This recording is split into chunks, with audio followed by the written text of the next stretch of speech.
প্রথমত তারেক জিয়ার ৩১ দফা দাবি আজকের এই দিনে আমরা ঐক্যবদ্ধ হয়ে ওয়াদা করছি যে আমরা বাস্তবায়ন করবই করব।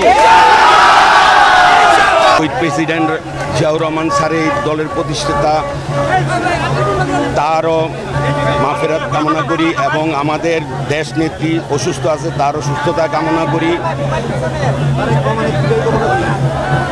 তারেক রহমানের দীর্ঘায়ু কামনা করি এবং তারেক রহমান এই দেশে আসবে বীরের বেশে। আমার নারায়ণগঞ্জবাসী, আমি যদি আমার নারায়ণগঞ্জবাসী আমার শরীরের চামড়াদা, আমার শরীর চামড়াদা জোতা বানাই দেয়, আমি নারায়ণগঞ্জবাসী ঋণ কখনো শোধ করতে পারবো না।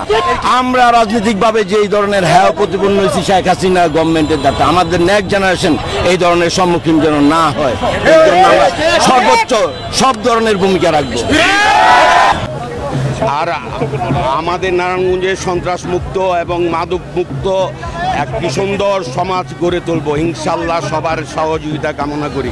আমি যদি এখানে শুয়ে পড়তে পারতাম তারপরে আমি বলতে পারতাম, হ্যাঁ এই অনুভূতি আমি এখন গিয়ে আমার মার হাতে ভাত খাবো, এটাই আমার সবচেয়ে অনুভূতি।